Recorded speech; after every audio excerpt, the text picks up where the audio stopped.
The most important idea in modern psychotherapy is that we need to understand our childhoods in order to get over our neurosis now. Even though this thesis on amnesia makes perfect theoretical sense, there is one major issue with it. To put it simply, nearly no adult recalls anything that occurred to them before the age of 3. Welcome to Prepared Leaders. Let's talk about how you can liberate yourself from your childhood and use it to improve yourself. A series of complex emotions, experiences, and events will have come and gone over the course of countless days and nights, like a collection of priceless books that were either burned to the ground or carelessly dropped into the ocean. Most of us don't remember much about things that happened before we were even 7 years old. Although this may seem like a no-brainer, the implications are profound.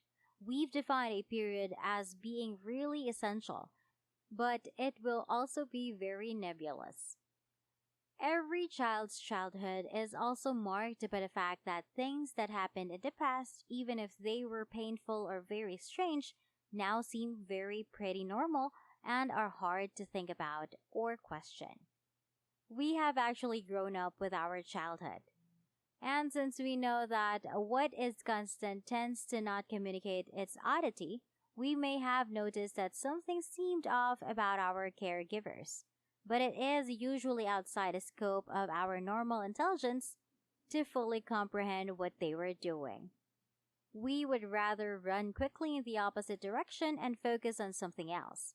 This traps us in a predicament that feeds our neurosis.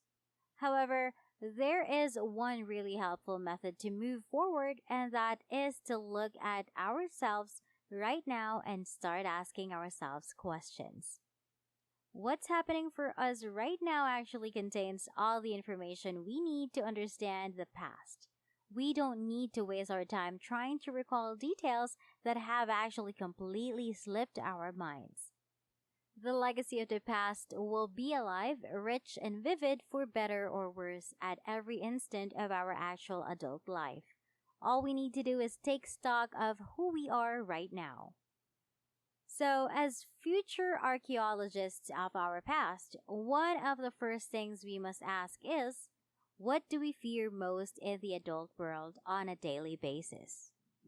Consider a list of people who are asked to finish the phrase, I'm afraid of being called an idiot, of being thought of as unwanted and unattractive, and of being turned down and made fun of. I'm worried that people will treat me terribly. What we fear from everyone we meet today is inextricably linked to what we feared from very specific caregivers in a very specific and yet largely forgotten childhood. This gives us a ton of information. In fact, it provides us with nothing less than the tools we need to recover. It implies that we can use our list as a mental roadmap for archaeology. And before we continue, I'll be giving you time to subscribe to the channel, hit the like button, and turn on the notification bell to be notified every time a new video is uploaded. And let's continue. Self-examination could go like this. You were accused of being stupid by someone. So who or what could have done that? And how? You were deemed undesirable and ugly by someone. What could have happened then?